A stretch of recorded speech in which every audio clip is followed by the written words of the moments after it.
అంతెందుకు అధ్యక్ష, నిన్నమన్న నేను చూస్తున్నా గచ్చిబౌలిలో భూమి మీరు ఏం చేయొద్దని. అధ్యక్ష దాదాపుగా 25 సంవత్సరాలు అనుకుంటా, 25 సంవత్సరాల క్రితం బిల్లీరావు అనే వ్యక్తికి, ఒక ప్రైవేట్ వ్యక్తికి, ప్రైవేట్ సంస్థకు ఆ భూమి కేటాయించారు. 25 సంవత్సరాల నుంచి ఏ రోజు కూడా సెంట్రల్ యూనివర్సిటీ దగ్గర ఆ భూమి లేదు. తెలంగాణ ఉన్న కంబైన్డ్ రాష్ట్రంలో 2006లో ఆనాడు కాంగ్రెస్ పార్టీ రద్దు చేసింది ఆ కేటాయింపు. అక్కడి నుంచి కోర్టు కేసులు జరిగినాయి. 2014లో తెలంగాణ రాష్ట్రం వస్తే 2024 వరకు 10 సంవత్సరాలు గత ప్రభుత్వం బిల్లీరావు నుంచి భూమి గుంజుకోలేదు అధ్యక్ష.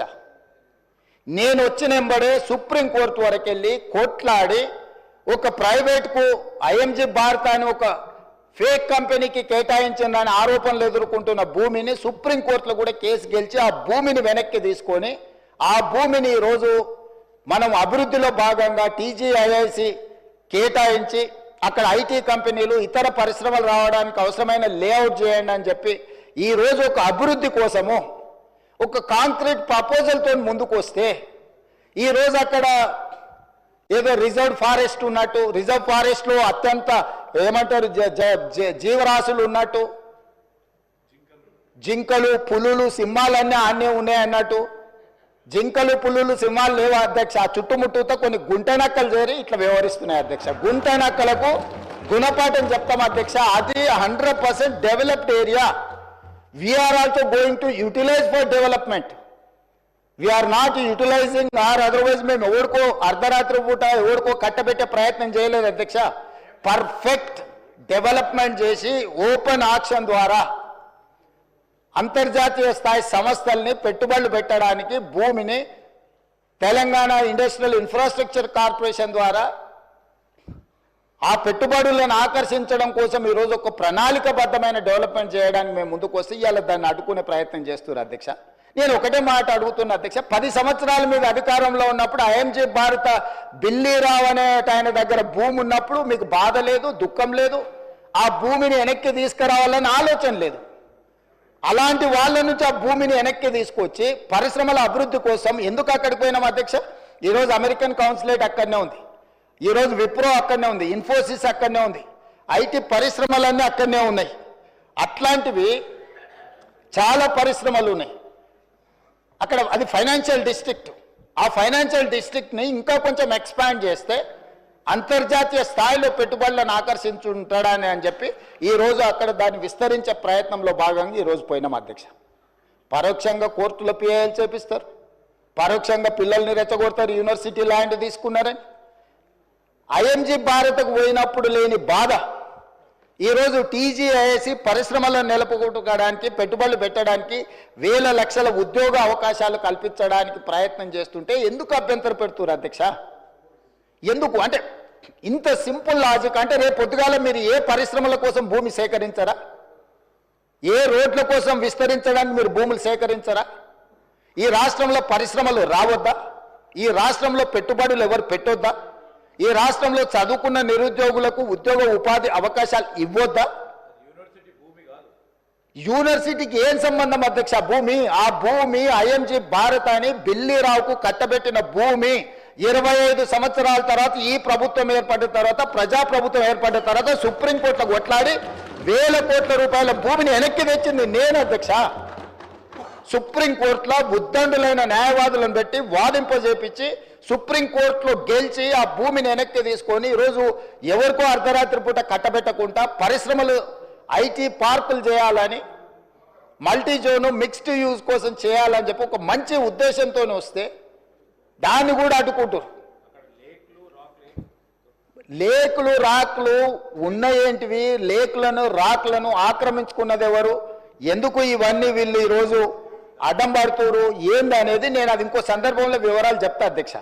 అదేవిధంగా అధ్యక్ష, హరీష్ రావు గారిని చూస్తే అప్పుడప్పుడు మళ్ళీ ఆయన నా పేరు తీసుకున్నాడు అంటారు. పేరు ఎందుకు తీసుకోవాల్సిందంటే నువ్వు నిన్న మాట్లాడిన దాని మీద వాళ్ళ పేరు తీసుకుంటున్నా. ఆమన్గల్ మా అత్తగారు ఊరు అంటే నేను అత్తగారు ఊరికి రోడ్డు వేసుకుంటున్నాను. అత్తగారు వాళ్ళ ఊరు వదిలి 5 దశాబ్దాలు అయింది అధ్యక్ష. అత్తగారు వాళ్ళ ఊరు వదిలేసి 5 దశాబ్దాలు అయింది. ఫ్యూచర్ సిటీని వాళ్ళు పరిశ్రమల కాలుష్యంతో మొత్తం రంగారెడ్డి జిల్లాను సర్వనాశనం చేయాలని కుట్రపూరితంగా అత్యంత కలుషితమైన ఫార్మా కంపెనీలను అక్కడ పెడుతుంటే కలుషితమైన ఫార్మా కంపెనీలు అన్నిటిని ఒక దగ్గర కూడబెడితే అంతర్జాతీయ ఎయిర్పోర్ట్ కూడా కుప్పకూలుతుందని చెప్పి దాన్ని జాగ్రత్తగా జీనోమ్ వ్యాలీ ఏ విధంగా డిజైన్ చేసినామో అట్లా చేయడమే కాకుండా ఏమాత్రం కలుషితం లేని పరిశ్రమలకు భూములు కేటాయించాలి, దానికి అంతర్జాతీయ ప్రమాణాలు ఉండాలి, నెట్ జీరో సిటీ చేయాలి, ఏఐ హబ్ చేయాలా, స్పోర్ట్స్ హబ్ చేయాలా, ఎడ్యుకేషనల్ హబ్ చేయాలా, ఇట్లాంటివన్నీ మేము పెడితే వాటిని అడ్డుకోనికి ఆ రోడ్ అక్కడికి తీసుకెళ్ళి అధ్యక్ష రోడ్ ఆమన్గల్ కోసం వేయలేదు అధ్యక్ష, రోడ్ అత్తగారు ఊరికి వేయలేదు అధ్యక్ష. మా అత్తగారు రోడ్డు కావాలంటే సొంత పైసలతోనే అంతకంటే పెద్ద రోడ్డు వేసుకున్నట్టు అంత శ్రీమంతులే అధ్యక్ష. వాళ్ళు ఏమంత పేదోళ్ళు కాదు, నేను రోడ్డు వేస్తే వాళ్ళు బాగుపడేటంత పరిస్థితి లేని లేదు. మా అత్తగారు ఎవరో మీకు కూడా బాగా తెలుసు అధ్యక్ష. అధ్యక్ష ఔటర్ రింగ్ రోడ్డు నుంచి రీజనల్ రింగ్ రోడ్ ఎక్కడైతే వస్తుందో ఈ రెండింటి మధ్యలో రేడియల్ రోడ్స్ ఒక్కటి కాదు అధ్యక్ష, 11 రోడ్లు డెవలప్ చేయాలని ఈరోజు ప్రతిపాదనలు తెచ్చినాము. ఇవాళ ఒక్కటే మేము అక్కడ కొంగర కళా నుంచి ఎగ్జిట్ రోడ్లో తీసుకొని ఫ్యూచర్ సిటీని టచ్ చేసుకుంటే 90 డిగ్రీస్ స్ట్రైట్గా తీసుకున్నాం. నేను స్ట్రైట్గా హరీష్ రావు గారిని నేను అడుగుతున్నా సూటిగా, ఇంకొక ఆయనకైతే సరే ఆయనకు నేను మాట్లాడేది అర్థమైతే అర్థం కాదో నాకు తెలియదు, కానీ వారు ఇక్కడనే ఉన్నారు కాబట్టి వారిని అడుగుతున్నా. ఈరోజు అభివృద్ధి వద్దా, రీజనల్ రింగ్ రోడ్డు నిర్మించాలన్నా వద్దా, రేడియల్ రోడ్స్ వేయాలన్నా వద్దా, ఫ్యూచర్ సిటీ కట్టాలన్నా వద్దా, మూసి రిజిన్యువేషన్ ప్రాజెక్టు మూసి పునరుద్ధరణ ప్రాజెక్టును చేపట్టాలన్నా వద్దా, పరిశ్రమల కోసం భూములు సేకరించి పరిశ్రమలకు కేటాయించి తద్వారా పెట్టుబడులను ఆకర్షించి తద్వారా రాష్ట్రాన్ని అభివృద్ధి చేయాలన్నా వద్దా. 10 సంవత్సరాలు ప్రభుత్వాన్ని నడిపిన మీరు 10 సంవత్సరాలు తెలంగాణను ప్రపంచానికి ఒక మోడల్గా డెవలప్ చేసినమన్న మీరు ఎక్కడ కూడా భూమి సేకరించకుండానే మీరు చేసిండ్రా? ఈరోజు మీరు మల్లన్న సాగర్ బాధితులకు మల్లన్న సాగర్ భూ నిర్వాసితులకు మీరు చేయాలంటున్నారు. మల్లన్న సాగర్ భూమి ఎవరు సేకరించారు అధ్యక్ష? అధ్యక్ష ఎవరి ఫామ్ హౌస్ దగ్గర ఈరోజు వారు అడిగితే నేను విచారణకు ఆదేశించడానికి సిద్ధంగా ఉన్నా అధ్యక్ష. కొండపోచమ్మ ప్రాజెక్టు నుంచి ఫామ్ హౌస్లకు డైరెక్ట్గా కాలువలు తీసుకున్న వాళ్ళు ఎవరు? ఈరోజు కట్టుకున్న రిజర్వాయర్లు అది రంగనాయక సాగరా, లేకపోతే కొండపోచమ్మనా, లేకపోతే మల్లన్న సాగరా? ఎవరు భూములు కొనుక్కున్నారు, ఎవరు ఫామ్ హౌజులు కట్టుకున్నారు, ఎవరి ఫామ్ హౌజులకు ఆ రిజర్వాయర్ల నుంచి నీళ్లు పోతున్నాయి, రోడ్లు ఎవరు వేసుకున్నారు? ఈరోజు నాకు కానీ నా కుటుంబ సభ్యులకు కానీ నేను ప్రభుత్వం వచ్చిన తర్వాత 1 ఇంచు భూమి అయినా ఎక్కడైనా మేము కొనుక్కున్నామా? అది ఫ్యూచర్ సిటీ కాదు, 4 బ్రదర్ సిటీ అని, 4 crore brother and sisters city అధ్యక్ష. 4 కోట్ల తెలంగాణ సోదరులు సోదరీమణుల యొక్క సిటీ అధ్యక్ష. That is our future. ఆనాడు చంద్రబాబు నాయుడు గారు మొదలుపెట్టిన సైబరాబాద్ డెవలప్మెంట్ అథారిటీని రాజశేఖర రెడ్డి గారు కొనసాగించి, రాజశేఖర రెడ్డి గారు రాజకీయ కక్షాపూరితమైన ఆలోచనలు చెయ్యొద్దు, అభివృద్ధిలో ఎవరు మొదలుపెట్టినా దాన్ని కొనసాగించాలని రాజశేఖర రెడ్డి గారు నిర్ణయం తీసుకొని చంద్రబాబు నాయుడు గారు 200 ఫీట్లతో మొదలుపెట్టిన ఔటర్ రింగ్ రోడ్డును 500 ఫీట్లకు పెంచడమే కాదు, ఆనాడు పెద్దలు దేవేందర్ గౌడ్ గారు శంషాబాద్లో మొదలుపెట్టిన అంతర్జాతీయ ఎయిర్పోర్టు ప్రతిపాదనను రాజశేఖర రెడ్డి గారు కొనసాగించుండు. రాజశేఖర రెడ్డి గారు ఆనాడు ఐటీ కానీ ఫార్మా కానీ నేదురుమల్లి జనార్దన్ రెడ్డి గారు మొదలుపెట్టిన hitech city foundation, Rajiv Gandhi గారిని ఆదర్శంగా తీసుకొని మొదలుపెట్టిన హైటెక్ సిటీని చంద్రబాబు నాయుడు గారు కొనసాగించారు. చంద్రబాబు నాయుడు గారు కొనసాగించిన దాన్ని రాజశేఖర రెడ్డి గారు విస్తరించారు. ఏ రోజు కూడా కక్షాపూరితమైన ఆలోచనలతోని మేము వ్యవహరించలేదు అధ్యక్ష. గత ప్రభుత్వం ఏదైనా చేసి ఉంటే మేము ఇది మంచి చేసినాం కొనసాగించండి అని మీరు అక్కడి నుంచి మాకు సూచన చేయండి.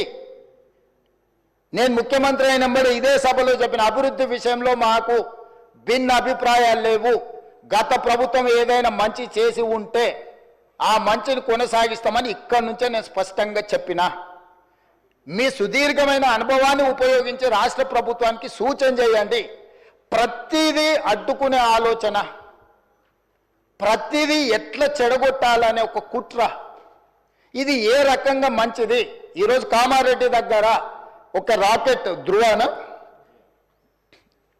అంటే ఇస్రో గవర్నమెంట్ ఆఫ్ ఇండియాలో ఇస్రోలో జరిగే రీసెర్చ్ ప్రైవేట్లో ఈరోజు చేస్తాం. కామారెడ్డి దగ్గర మాకు ల్యాండ్ కావాలని అంటే ఒక దేశానికి సంబంధించి ప్రపంచంతోనే పోటీ పడే రాకెట్ సైన్స్ తయారు చేసే వాళ్ళకి మేము కామారెడ్డిలో ఉన్న ఎమ్మెల్యే ఎవరు అధ్యక్ష? ప్రతిపక్షానికి సంబంధించిన ఎమ్మెల్యే. అంత మంచి సంస్థను అక్కడికి పంపించాలని ఎందుకు అనుకుంటున్నాం అధ్యక్ష? మాకేముంటుంది అధ్యక్ష? తెలంగాణ మొత్తం మాదే అధ్యక్ష. నేను తెలంగాణకు ప్రాతినిధ్యం వహిస్తున్న అధ్యక్ష. ఒక్క ప్రాంతానికి కాదు, నేను ఈ ప్రాంతం ఆ ప్రాంతం కాదు, తెలంగాణ మొత్తం మా పరిధిలోనే, మా మంత్రివర్గం మా ప్రభుత్వం పరిధిలే. ఈ తెలంగాణను క్రియేట్ చేసింది మేము, ఈ తెలంగాణను ప్రొటెక్ట్ చేసేది మేము, ఈ తెలంగాణను డెవలప్ చేసేది మేము, ఫ్యూచరిస్టిక్ తెలంగాణగా మార్చేది మేము అధ్యక్ష. ఈరోజు ఎక్కడ చూసినా అక్కడ లేక్స్ రాక్స్ లేకపోతే ఏమో ఉన్నాయి అధ్యక్ష. నిజ నిర్ధారణ కమిటీ మీరు వేసుకోండి అధ్యక్ష. మీరు ఆదేశాలు ఇస్తే మాకేమో అభ్యంతరం లేదు. ఎమ్మెల్యేలు అందరినీ ఒక ట్రిప్ తీసుకెళ్లి చూపిద్దాం అధ్యక్ష. అక్కడ జరుగుతున్న అభివృద్ధి ఏంది, మేము చేస్తున్నది ఏంది, లేకపోతే పవర్ పాయింట్ ప్రజెంటేషన్ తమరు అనుమతిస్తే సభలు కానీ లేకపోతే కమిటీ హాల్లో చూపిస్తాం అధ్యక్ష. అన్ని ఓపెన్ బిడ్డింగ్లో మేము అమ్మదలుచుకున్నాం అధ్యక్ష. పెట్టుబడులను ఆకర్షించాలని ఇవాళ అసెంబ్లీ జరుగుతున్నా కూడా అంతర్జాతీయ సంస్థలతో ఈరోజు నేను మా శ్రీధర్ బాబు గారు మీటింగ్ ఏర్పాటు చేసి ఆ మీటింగ్ను ఈరోజు వాళ్ళతో పెట్టుబడులను మాట్లాడి వచ్చినాం అధ్యక్ష. ప్రపంచంలోనే పెద్ద పెద్ద పరిశ్రమలు తెలంగాణ వైపు హైదరాబాద్ వైపు చూస్తుంటే మీరు చేయలేని పనులను కూడా ఈరోజు ఎలివేటెడ్ కారిడార్ కంటోన్మెంట్లో మీరు 10 ఏళ్ళు తిప్పలవడం అన్నారు, రాలేదు. అంతకంటే ముందు 10 ఏళ్ళు రాజశేఖర రెడ్డి గారు కూడా ప్రయత్నం చేసి రాలేదు. నేను వచ్చిన 10 నెలల కేంద్ర ప్రభుత్వం నుంచి నేను సాధించిన అధ్యక్ష. పూడూరులో నిర్వహించిన లో ఫ్రీక్వెన్సీ నావీ రాడార్ స్టేషన్ మీరు కూడా వచ్చారు కదా అధ్యక్ష. అది 9 ఏళ్ళు మీరు కేవలం రాజకీయ కక్షలతో ఆపి పెడితే దేశ భద్రతకు సంబంధించింది అధ్యక్ష. అది ఏ ప్రైవేట్ ఇండస్ట్రీ ఎవరి పెట్టుబడిదారుకు అప్పచెప్పేది కాదు. సముద్రంలో దేశం మీద దాడి చేయడానికి వచ్చే శత్రువులను కనిపెట్టడానికి మన తెలంగాణలో మన భూభాగం మీద వికారాబాద్లో తమరి నియోజకవర్గంలో పని మొదలు పెడతామంటే 9 ఏళ్ళు మీరు ఆ భూమిని కాంపెన్సేషన్ తీసుకొని కేంద్ర ప్రభుత్వం నుంచి నష్టపరిహారం తీసుకొని భూసేకరణలో భాగంగా కేవలం మీరు పర్సనల్గా ఏదో ఎజెండా తీసుకొని వెళ్తే కేంద్ర ప్రభుత్వం దానికి అనుకూలంగా వ్యవహరించలేదు అని ఒక కారణం చేత పెండింగ్ పెడితే నేను వస్తేనే నేను దాన్ని క్లియర్ చేసిన. ఆర్సీఐ అక్బరుద్దీన్ ఓవైసీ గారి కాన్స్టిట్యున్సీలు ఉంటాయి, దేశ భద్రత కోసము ఉండే సంస్థ. మీరు లీజ్ రెన్యువల్ చేయలే, గవర్నమెంట్ ఆఫ్ ఇండియా దేశ భద్రత కోసం ఉన్న భద్రతా బలగాలకు సంబంధించిన వాటిని తెలంగాణ రాష్ట్ర ప్రభుత్వం 2700 ఎకరాల ల్యాండ్ లీజ్ రెన్యువల్ చేయకుండా గత ప్రభుత్వం మీరు ఆపి పెడితే నేను ఇమ్మీడియట్గా కేంద్ర ప్రభుత్వానికి లీజ్ రెన్యువల్ చేసిన అధ్యక్ష. కేంద్రంలో ఉన్నది నరేంద్ర మోడీ గారు కాబట్టి లేకపోతే రాజ్నాథ్ సింగ్ గారు కాబట్టి రాజకీయంగా నాకు సరిపోదు కాబట్టి నేను దేశ భద్రతతో కూడా చెలగాట మారతాని అట్లా కుంచితమైన స్వభావంతో మేము వ్యవహరించలేదు అధ్యక్ష.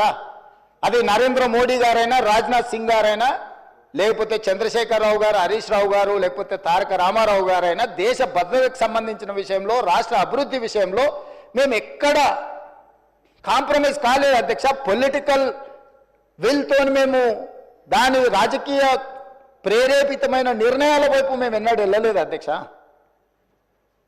కాబట్టి దయచేసి సభ ద్వారా నా రిక్వెస్ట్ ఒక్కటే, మీరు సూచనలు చేయండి, రాష్ట్రానికి ప్రయోజనం చేకూరే అంశాలను ప్రస్తావించండి.